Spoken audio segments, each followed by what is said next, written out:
Good evening, everyone. I'm PJ O'Neill, serving as branch chief for STEM training. Good evening, everyone. I'm PJ O'Neill, serving as branch chief, STEM training and youth programs. Welcome to this month's Tech Talk, Understanding Nautical Charts with Lieutenant Commander Doig from NOAA's Marine Chart Division. Tech Talks are sponsored by the U.S. Coast Guard Auxiliary, and the Boy Scouts of America Sea Scout program. I'll be coordinating your questions after the presentation, but feel free to post questions in the chat at any time. Tech Talks are held on the fourth Tuesday of the month at 2100 Eastern Time. Next month's Tech Talk is on April 25th, a pathway for earning an FAA drone pilot's license. Just a reminder, this Tech Talk is being recorded and will be posted on the Sea Scout and AuxScout YouTube channels. The recorded Tech Talks make excellent training materials with your shipmates in your Sea Scout ship or your auxiliary flotilla. They are free, available anytime, so please share the word if you think a shipmate has missed out on the Tech Talk tonight and would be interested. I would like to turn the program over to Branch Assistant Hiram Ascabi to introduce our subject matter expert, Commander Doig, a commissioned officer in the National Oceanic and Atmospheric Administration. Hiram?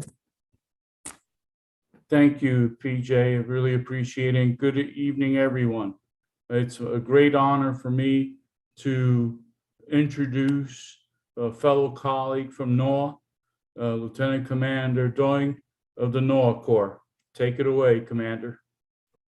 All right. Good evening, Sea Scouts. As they said, my name is Mike Doig, and I work for NOAA's Marine Chart Division. And I'm going to take you guys through understanding nautical charts, what they display, where that information comes from, and some resources for you to use to find out a little bit more about nautical charts.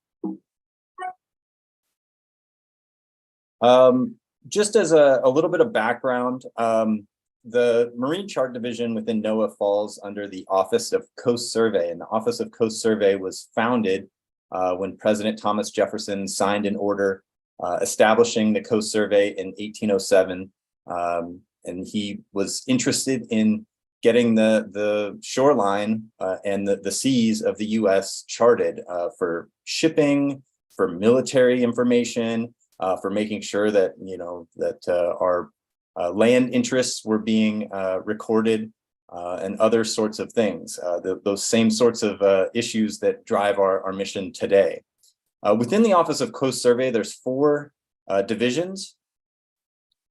There's the Marine Chart Division, which is where I work. There's the Hydrographic Surveys Division, Navigation Services Division, and the Coast Survey Development Lab. I'll touch on a little bit of those other three, but the Marine Chart Division is the primary focus of today's talk. Most of the employees that work within the Marine Chart Division are cartographers, physical scientists, or IT specialists. So what do we do in the Marine Chart Division? There's two kind of areas that we focus on. One of them are the products that we create. We go out and we collect data on a wide range of natural phenomena and environmental information, tides and currents, surveying the seafloor, all of those other things. We take that information and we develop products using that data, and then we distribute it out to the public, mostly free of charge in almost all instances. There's also services. We have navigation response that I'll talk a little bit about, regional support, technology research, and we also develop models. A lot of the things that we use for forecasting are based on those models, and they really help us to understand what's going on in the world. So where do we survey? NOAA surveys in U.S. waters, the shoreline, and creates nautical charts out to about 200 nautical miles, which is considered the U.S. EEZ. Often, when you think of the U.S., you just think of the continental U.S., but we have areas like Puerto Rico and the Virgin Islands. We have a lot of area in Alaska, as you can see, and then there's lots of territories and other areas in the Pacific that also get charted as well. So our products span the globe. Why do we chart all of these areas? Primarily, it's for commercial shipping, and I'll tell you a little bit more about that, but it also supports everything from commercial fishing, recreational boaters, the cruise industry, ferries, all of those vessels that take cars from mainland to island communities and other sorts of things. All of this totals a large chunk of our national economy. So these products are really, really important for these things. Back in the 1970s, container ships carried about 1,700 TEUs, which is a 20-foot equivalent, commonly known as a shipping container. And they only drafted about 9 meters or so. They weren't very, very deep. Over time, these ships have gotten bigger and bigger and bigger. And as you can see, through the 80s, through the 2000s, they've gotten closer and closer and closer to the bottom. There's a lot of work across the country right now for expanding the channels in a lot of different ports to accommodate these much larger ships. I know that Miami's been expanded recently. Houston is being expanded. Los Angeles. I mean, almost every major port is trying to accommodate these ships because they bring so much cargo and so many things that drive our economy into these ports every year. This number here, 1.5 trillion, is a little bit outdated at this point. From my understanding, they're closing in on $3 trillion of cargo that are coming in and out of US ports every year by 2030. So it's a very, very important piece of our economy. So just to kind of take a step back, one of the things that I think most of us are familiar with, I mean, you guys are Sea Scouts, so hopefully you have a little bit of maritime experience, but I think everybody's familiar with being in a car. And there's a lot of cues that I think people almost kind of instinctively understand about being in a car. When you're driving, you're looking at the lines on the road. The lines on the road tell you where to stay in your lane, right? Like which direction to travel. When you're looking at the lights on the other vehicles, white lights on another car tells you that it's coming towards you. Red lights on a vehicle can tell you that it's going in the same direction as you. You have all sorts of instruments in front of you, and you might even have a GPS unit in front of you, but there's a lot of other things. I'm sure if you took a minute to kind of think about it, you could start to come up with a list of things. Probably something like a stop sign, right? If you saw a stop sign, you would know what the stop sign is. If you saw a traffic cone, you would know that there was something to be concerned about ahead, maybe some construction or a pothole or a stopped vehicle. You'd see traffic lights. They tell you whether to stop or go. Railroad crossing, it's a similar idea as a stop sign, but it's a different shape, it's a different color, and it gives you different information. Speed limit sign telling you, how fast you're allowed to travel. And then you might get a traffic alert as well. There's many ways that comes across. You might get it across your radio. You might get a notification on your GPS unit. You might get, if you're watching TV ahead of time. And all of that kind of filters into these modern tools now where you have something like Waze or Google Maps or something else that is feeding you all of this information in a centralized location. And all of it ends up, kind of almost live streaming where you can see traffic backups and all those other sorts of things on these products.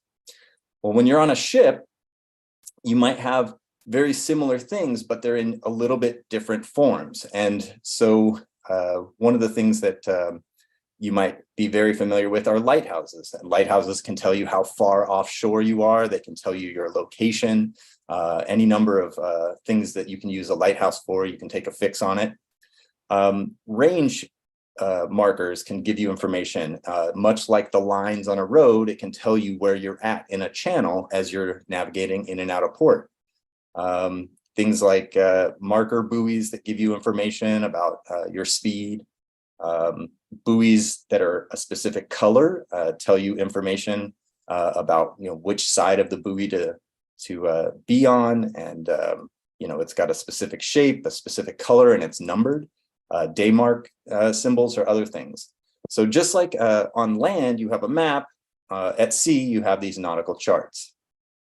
And you can also have, the colors of lights as well, just like on vehicles, are very important. Red being port, green being starboard, etc. So what is a nautical chart? I'm sure that many of you have seen a chart similar to this here. They're frequently referred to as paper charts or raster charts. Fortunately or unfortunately, I guess, depending on your viewpoint, all of these raster charts will be sunsetted in 2025. So they will no longer be produced or updated after that point. There are many charts now that have already been sunsetted at this point and put into last edition or completely canceled at this point. The new products that are going to be taking over for those are called ENCs, or electronic nautical charts. And they look similar to this. Just like a map in a car, that's a static piece of information, it's only as good as the last time it was updated. These electronic products are much easier to apply updates to and get that update out to the mariners very quickly, so you can get a lot of information. But similar to a map, there's a lot of information, and you might not know what all of it is. I'll show you how to use an online viewer for this so that you can click through. But one of the things that you'll need if you want to understand a nautical chart is something called chart number 1. You can get this online. You can download it if you just Google chart number 1. It basically walks you through what all of the symbols, abbreviations, and terms on nautical charts are. So if you come across a symbol or something on a nautical chart and you're not sure what it is, or you want a little bit more information about what it means, you can go to chart 1, and it's kind of like the answer book to nautical charts. So what we have here is a little bit of land and sea off the coast of Connecticut. And as you can see on the land side, kind of the Google Maps perspective, you can see that the land has roads identified, it's got parks identified, a lot of some of the important landmarks are identified. But when you look at the ocean, it's very, very generalized. It's just a blue blob. It doesn't really give you any information. On the nautical chart perspective, it's the exact opposite of that. If you look on this side, the land is very generalized. It just has a few kind of, landmarks and city names. But then when you look to the ocean, you see that it's got depths, it's got buoys that indicate a channel. It's got other buoys offshore here, other things that might indicate where you can fish or where there might be obstructions, etc. So nautical charts are essentially the inverse of a map. When you're looking at nautical charts, there's kind of a few main ideas that you want to consider. One of them primarily being depth. If you remember back to the example of the container ships, your Boston whaler that you take out on the weekend might have a draft of 3 feet or something, maybe even less than that. It's very, very shallow draft. So you can pretty much go most places that there's water. But if you're in a ship that has a 50-foot draft or more, you're very concerned about where that vessel can navigate. If you look here in this small chartlet over here, you can see that some of the depths, 83 feet, 85 feet, 78 feet, that ship could navigate safely, but very, very, very rapidly, because these contours are very tight together, you get into something called a shoal. And shoaling water is very dangerous for big ships. You definitely do not want to run into shoal water. Other areas, other things that you can generalize in terms of water depths is if you're anywhere near the continental shelf, it generally gets deeper very slowly and kind of a gradual progression as you get out towards the continental slope. Once you get offshore and out into open waters, it drops off very rapidly.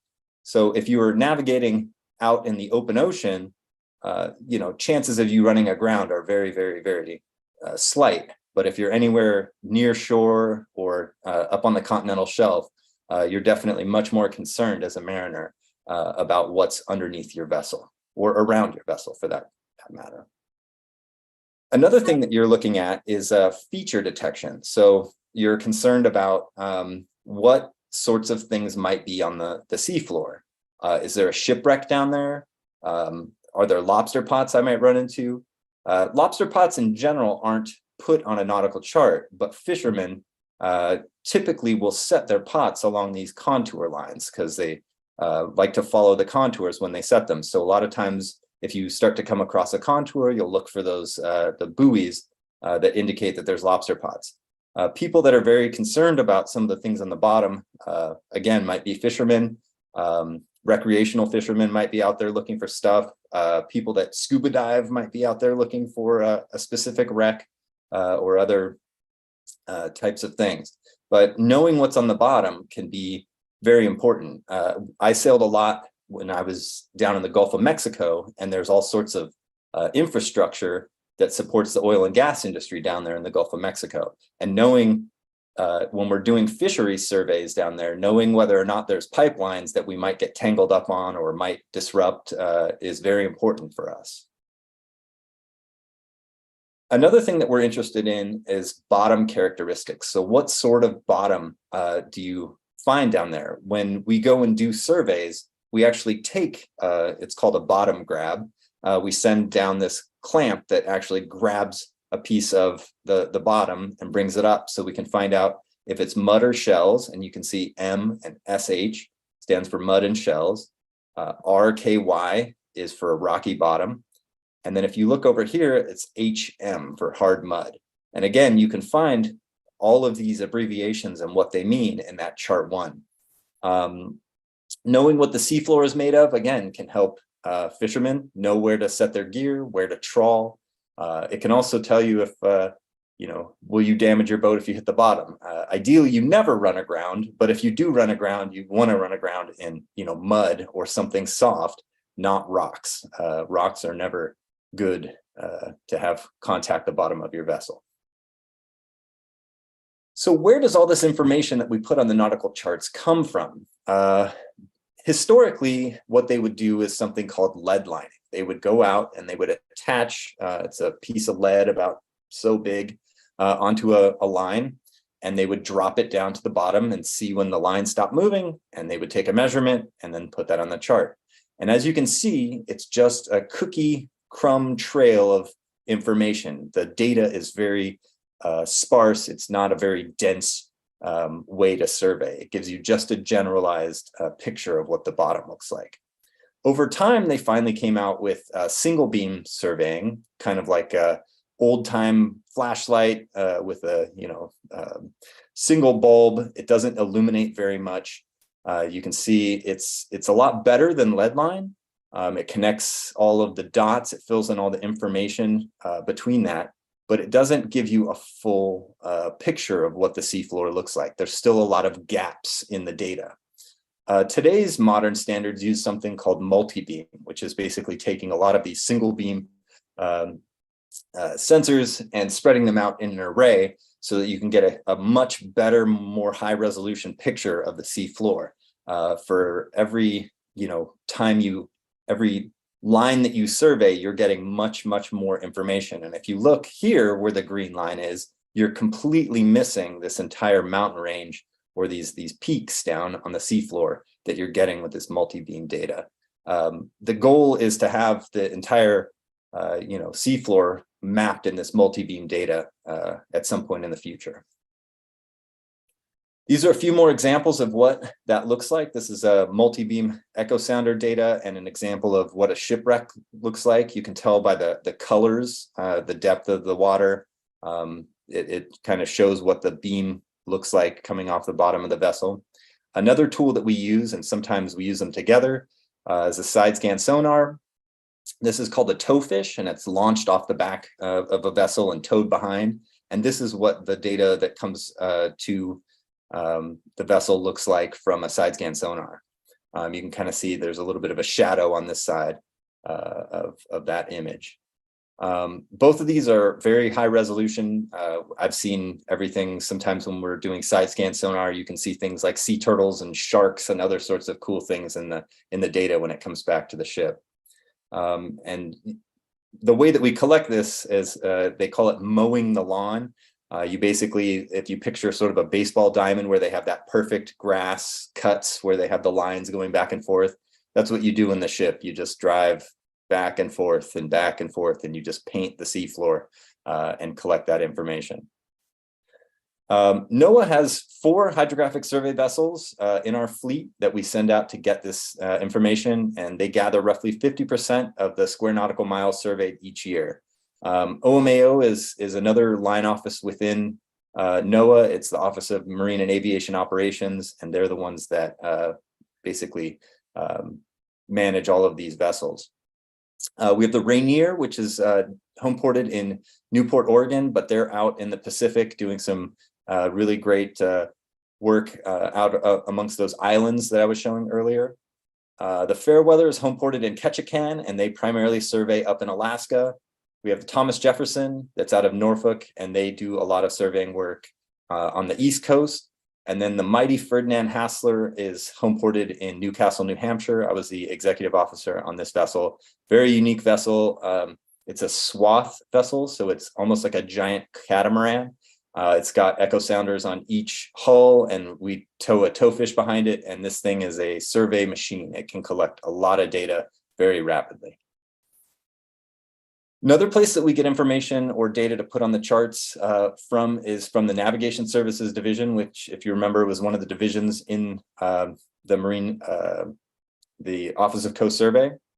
The navigation response teams, if you notice, most of them are located on the East Coast, are rapid response teams that basically go out and they can survey ports and channels and other things to help reopen them after something like a hurricane or some sort of major storm comes through, and it might shift the bottom or sink things or move buoys out of position or other things. So having an ability to go out there and rapidly survey these ports to get them back open, to get supplies and other things flowing back into these areas are very important. So after these storms, these navigation response teams go out and get that information. And if there are any major changes, we update the charts accordingly. Another kind of future development is these uncrewed systems, much like drones that fly around to collect information on land. We have these uncrewed systems that are being developed and deployed and are almost certainly going to be the future of this sort of work, where you just kind of drop it in the water, let it do its thing. It's pre-programmed to go survey some area, and then you pick it back up out of the water and download the data off of it and charge it back up and do it all over again. I think that these are going to be a really important step in the future of surveying. After we get all that data, after they go out and they survey and they get all that information, it goes into a computer that basically a physical scientist will go through the information, they'll process it, they'll package it up, they'll make sure that it's to the correct standards. They'll write something called a descriptive report that'll describe the conditions under which the survey was conducted. And after some time, it can take weeks to months, they'll package that up and they'll send it to one of our hydrographic branches, who will then send it to the Marine Chart Division. Once we get that data, we can use that to update the nautical charts and then get that out to the public.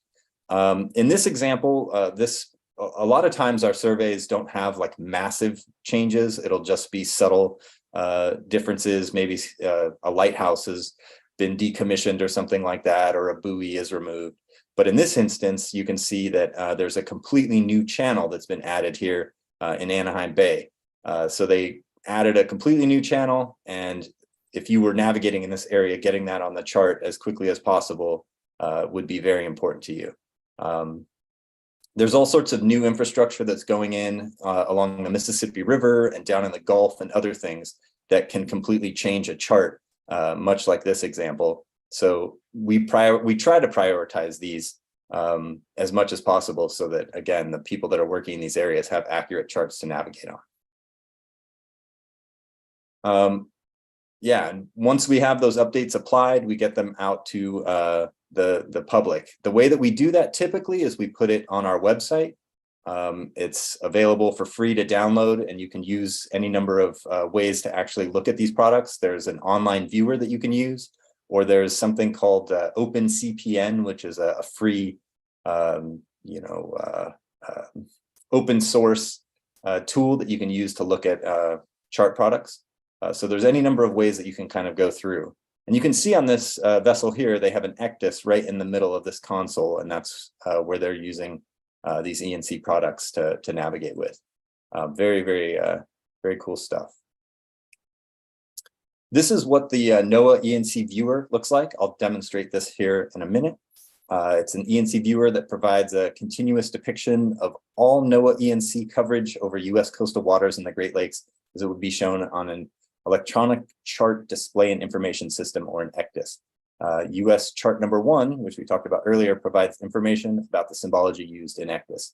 Again, so if you want to understand these products, get yourself a copy of chart 1, or I'll show you a quick shortcut here in a minute that you can use to kind of go through and look at these things.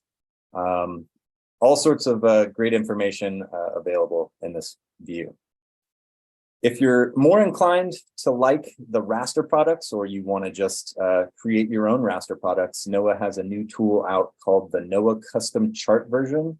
NOAA Custom Chart Viewer. The NOAA Custom Chart Viewer, it's now in a version 2.1. I guess this is an older image, but it basically allows you to go in and select an area that you're interested in, set the scale, and then you can output a PDF version of almost any nautical chart that you want across the US. You can see all of the red lines are essentially existing nautical charts, and the custom chart viewer allows you to select almost anywhere without staying within these red lines. I'll show you that in a minute as well. This is another part of the new version of the custom chart tool, where it allows you to create a catalog of charts that you can then export over time. So if you happen to be in an area that you sail a lot, or you have a place that you repeatedly use those products, you're able to save them and then export them if you're going to go out. Just a quick opportunity to plug some student opportunities. I know that you guys may be going to college soon, and I wanted to tell you about some of NOAA's undergraduate opportunities that might help you in the future. They stretch across all of NOAA's work, so everything from weather, climate, the fisheries world, satellites, charting, sanctuaries, all of these different areas have opportunities for students. The programs can vary from a couple of weeks to an entire year or more. And some of them, if you get in, can make it easier to get hired into a federal position in the future. These are a few of the opportunities. Some of the folks that I know have gotten Hollings scholarships. There's the EPP and MSI undergraduate scholarship program, and others as well. I know that the National Weather Service also has a student internship program as well. So there's lots of opportunities if this sort of world interests you and you want to know more about it.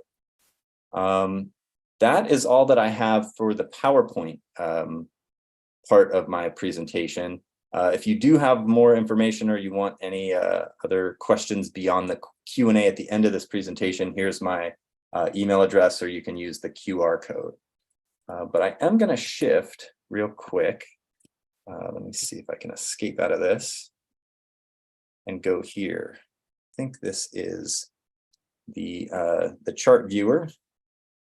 Let's see if I can zoom in a little bit. So you can go online, and if you type in ENC Viewer for NOAA, it should bring you to one of these sites. Waiting for this to load.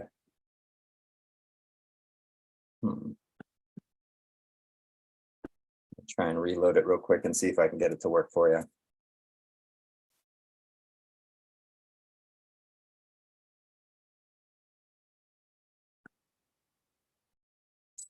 So let's just go somewhere down here in the Gulf. That's where I tend to work. So what you can do is it's essentially our full catalog of nautical charts. And if you wanted to take a look and see what all of these different things are, you can take a look at all of the different features. And you can use chart 1 to basically determine what some of these areas are. You can figure out some of them if you're familiar with charts, like where anchorages are. A lot of these purple or magenta areas are that infrastructure I was talking about, where the pipelines are that lead to these offshore oil platforms. But if you wanted to know more about them, you can click on this eye over here on the left that says identify. And there's 2 different types of identify tool, but the point identify will allow you to click on different features within the ENC.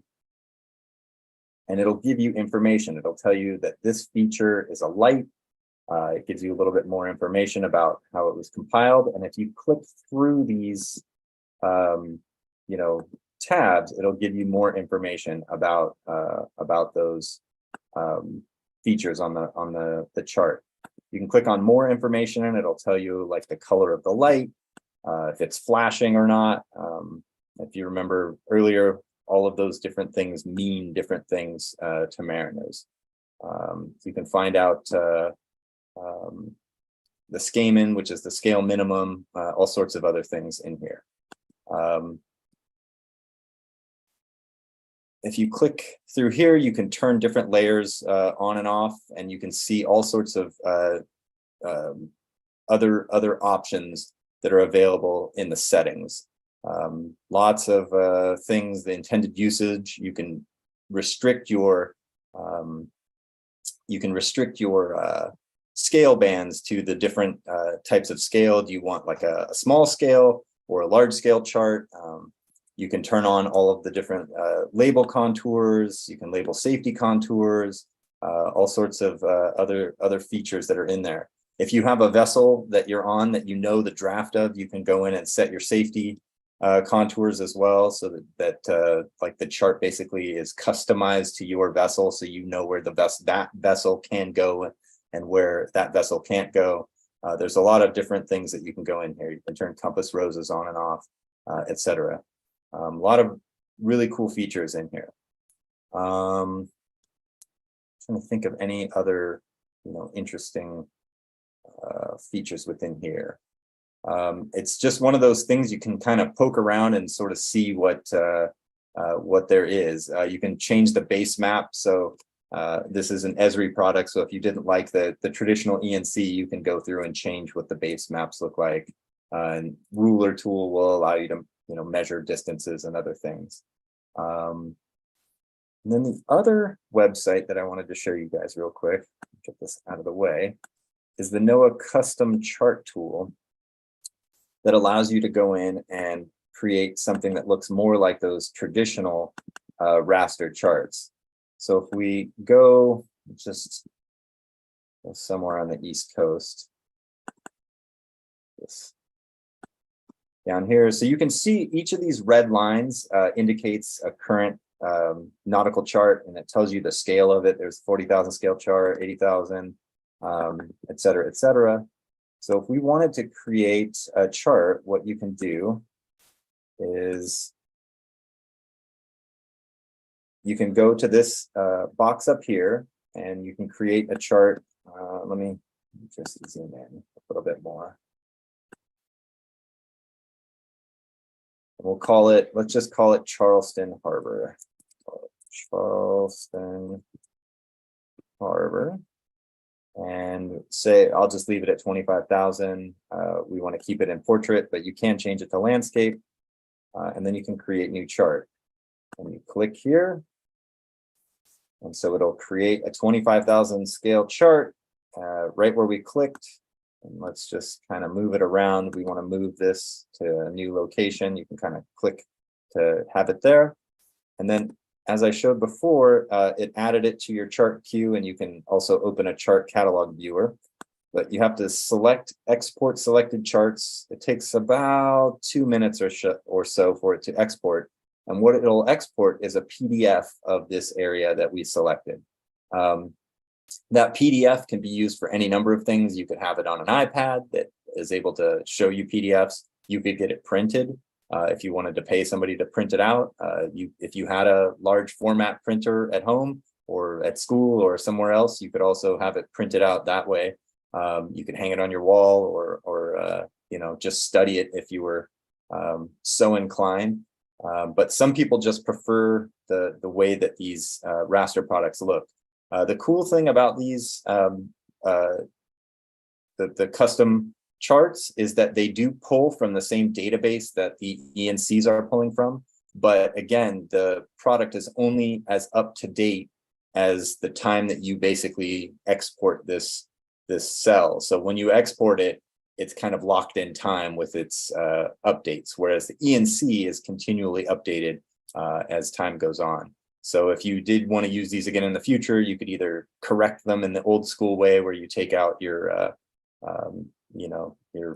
erasers and whiteout and other things to try and update it, or you would need to come back and reprint out a fresh set of charts so that they're updated.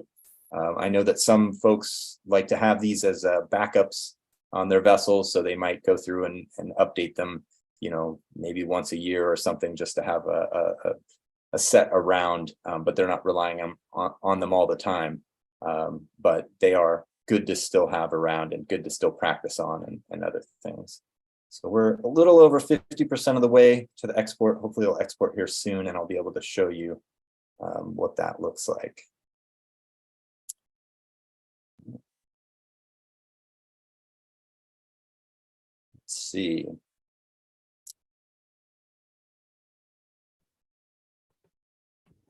Commander, while we're waiting, we did have a relevant question. As you mentioned, you'd be able to print out the raster style chart if you had access to a large format printer. So this is a specific measurement, if you know this off the top of your head. If I have a 36-inch wide HP printer, could I produce the chart from the new viewer? You can, yeah, and you would be able to set the output of the product because it is a PDF, so you could make it fit. Which, then again, though, part of the struggle with this is if you do shrink it down, you got to make sure that it doesn't do anything to the scale of the chart as well. Okay, distortion or any sort of distortion. There are a few vendors that will be listed on our website that you can actually get these printed from that will do them to the current standard. So this is what the chart would look like if you printed it or exported this yourself. It looks very much like the old style raster chart, something you might be familiar with, but it also gives you an opportunity if you printed it out to be able to practice with dividers or other sorts of techniques to basically practice navigation. Yeah, it's very, very similar. It gives you down here, it'll tell you the generation date. So it'll give you tells you when you created the product.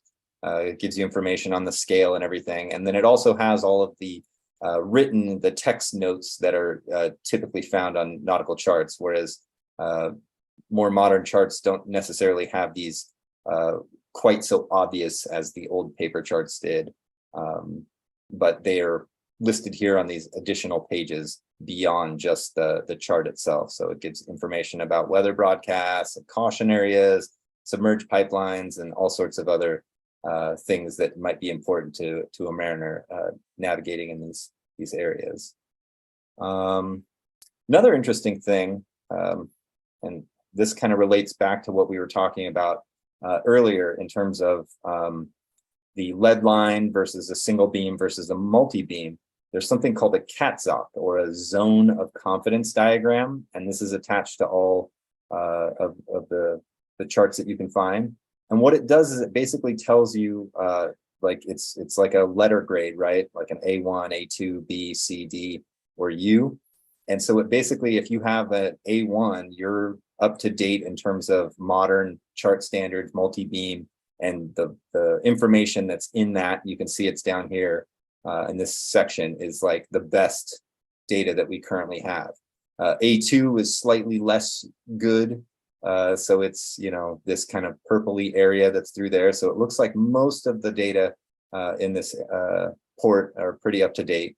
But as you go further down the scale, a lot of times that relates to going from multi-beam to single beam, and then sometimes even very, very old, like lead line survey type stuff. Not in a major port like Charleston, but somewhere offshore or in very remote areas. Sometimes the information that we have is literally from like Captain Cook's voyages and other things that are very, very historically, it's old data and it's not very reliable to today's standards. So something to be aware of if you're, looking at a nautical chart and you want to know a little bit about what kind of went into making that chart. You can kind of assess how good the quality of the data is on that chart.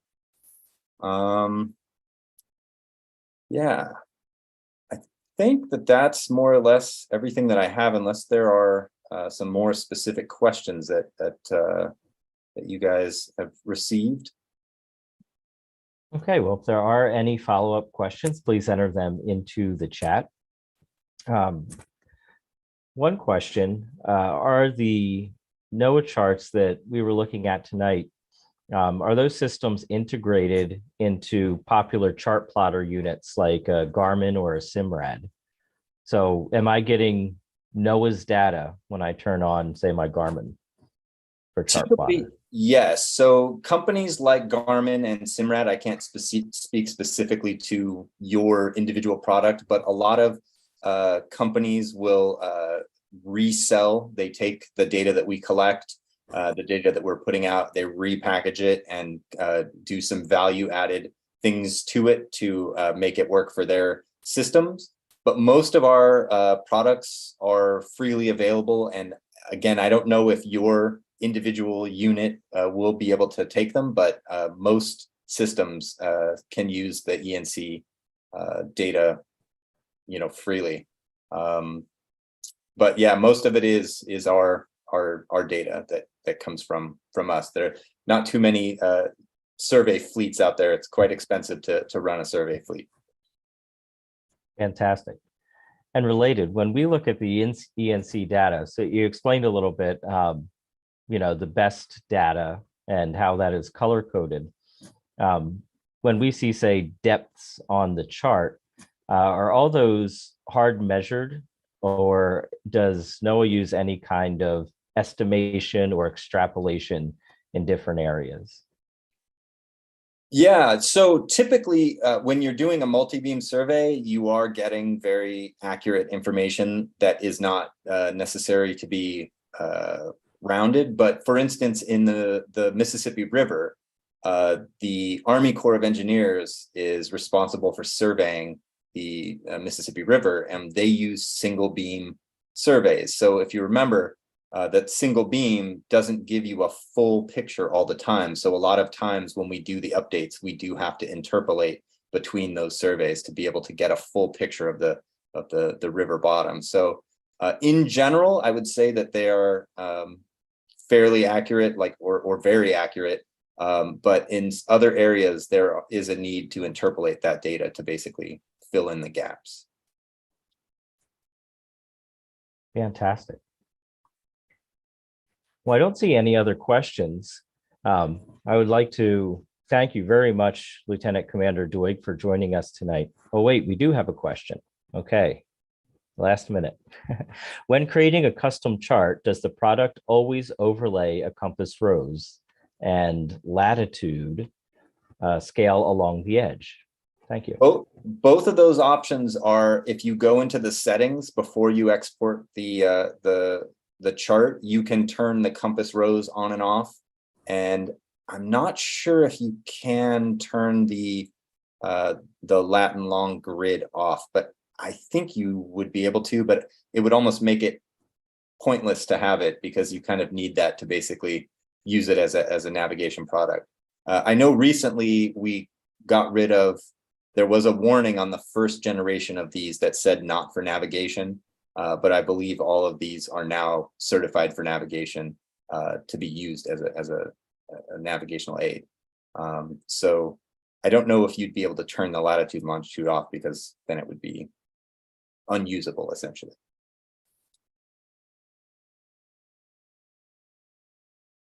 All right, any other questions? Well, and if you don't, you know, if you play around with those tools, either the ENC Viewer or the custom chart tool, and you run into any issues, feel free to email me. I don't know if the slides will be available, but you can get the QR code off the video and send me a question, and I'd be happy to answer for you. And if you guys have any feedback as well, like some of these tools, that custom chart tool is a very new tool, and so I know the folks that have that are currently developing it are looking for feedback from folks that are using it to find out you know, how to improve it and if there's any bugs or anything else. I know the pilots and other commercial mariners are very keyed in on these things, and if there's anything wrong with them, we hear from them very rapidly. So it'd be interesting to hear what your guys' experience is with it.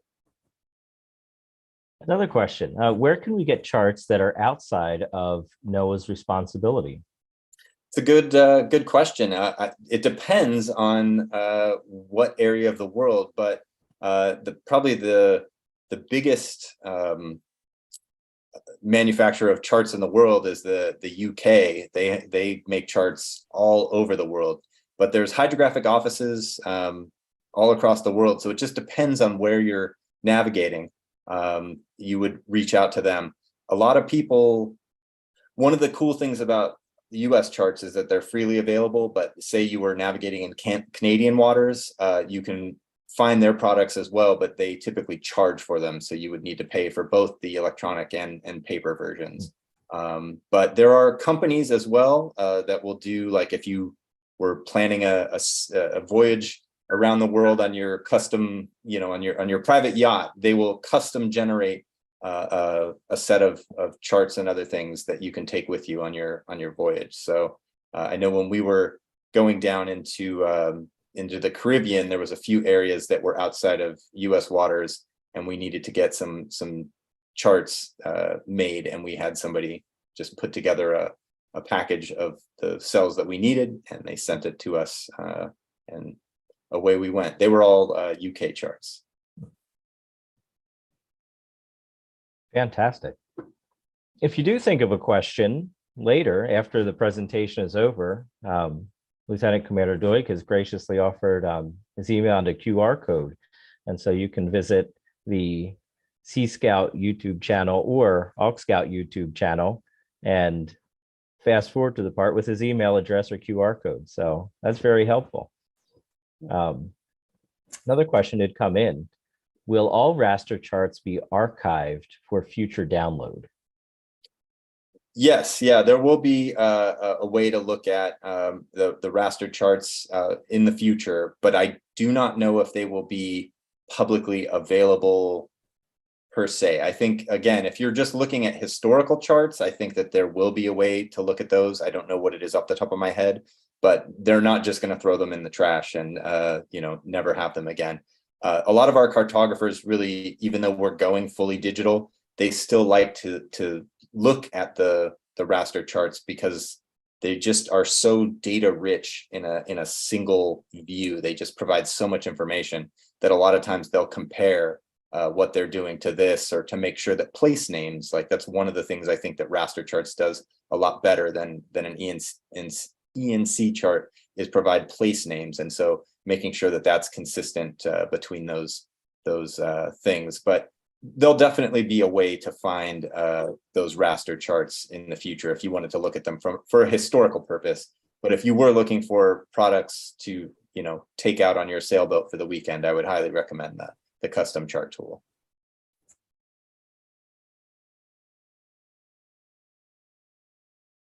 What does it take to be a cartographer? That's a good question. I think a lot of the cartographers that come through us are typically have a math or a physics or some sort of engineering background. There's a lot of math and other aspects to this field that are you know, there, but the University of Maryland has a really good cartography program, And I know that there's a few other universities that have programs designed for this. GIS is another kind of emerging area that a lot of cartographers have certificates or master's degrees in GIS. Almost everything that I showed you guys tonight is built off of the Esri kind of backbone. So ArcGIS is an ArcPro, which is coming out as the next generation of GIS tools, are very, very heavily used in our world. So that's what we create all of our charts on, is ArcGIS, and that's what gets sent out for those products. So if you're interested in being a cartographer, I would highly recommend some coursework in both math and also GIS. So you referenced GIS and Esri. Could you just explain the acronyms for us? Sure. GIS, I'm sorry. Esri is a company out of California. It's like Earth Sciences Research Institute, I think is what Esri stands for. Forgive me if that's not correct. But they are the creators of ArcMap and a lot of GIS, which is Geographic Information Systems. So basically all of this ability to take data and put it into a map. So if you're familiar with like the presidential elections, where they're able to kind of take data across the US and say, this state is this, and this state is that, and this state is this, that's kind of the basic form of this GIS. So in our world, we tend to map like where, the depths are and where different sorts of infrastructure is and things like that. A lot of that information is useful in all sorts of things. In a previous stint that I had within NOAA, I was part of a oil spill response team. And a lot of what we were mapping had to do with natural resources. So we were looking at things like where birds nest and where, there's very important beaches. So if you had an oil spill, like what would your number one priority area to protect be? And so finding ways to map that information into a visual way is a very powerful tool to help decision makers make decisions very rapidly. And so these tools, this GIS and other tools that are available, are very powerful ways to kind of A, make a case for something, and B, help people make decisions. Because especially in the oil spill world, people are very, there's a very tight timeline to be able to respond to these things before bad things happen. So being able to present that stuff in a easy to digest form helps them make those decisions quickly.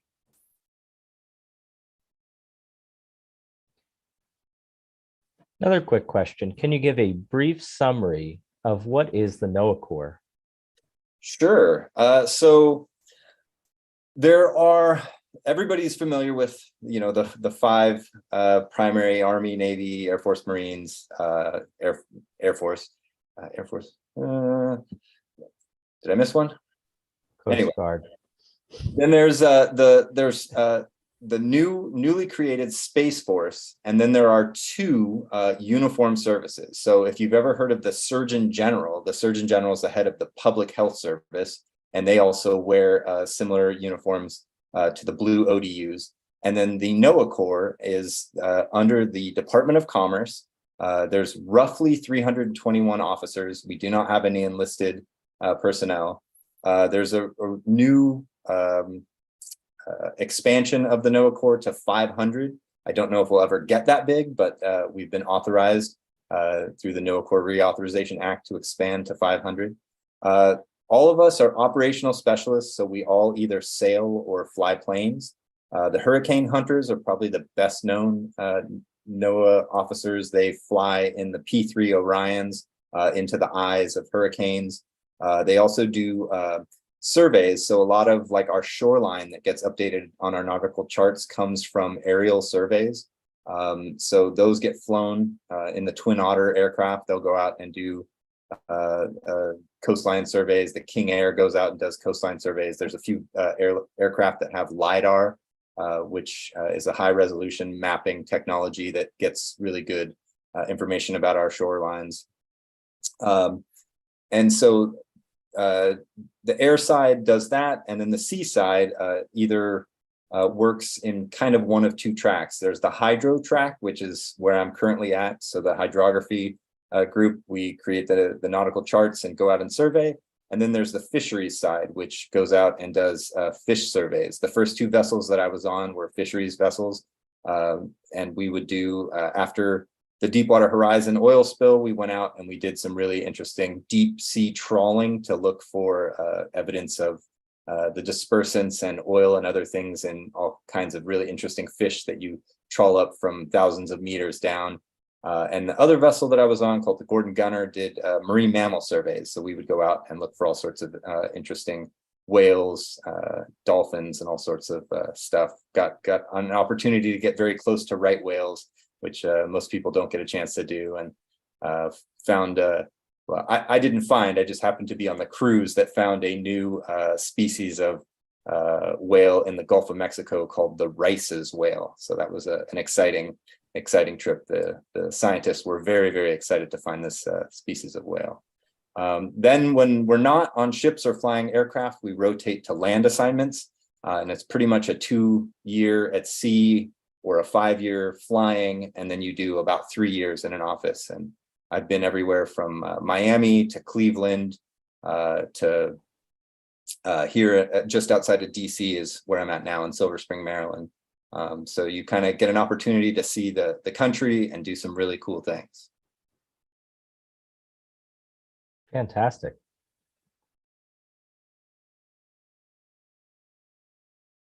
Well, that looks like the end of the questions for now.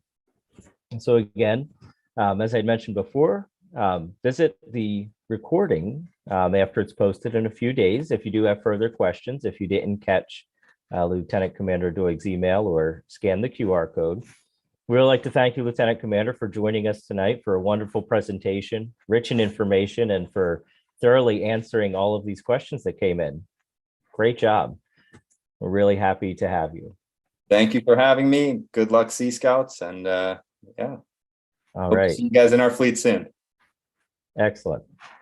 And I hope that you in the audience, you will join us on April 25th for our April Tech Talk, the pathway to an FAA drone pilot's license. Have a good night, everyone.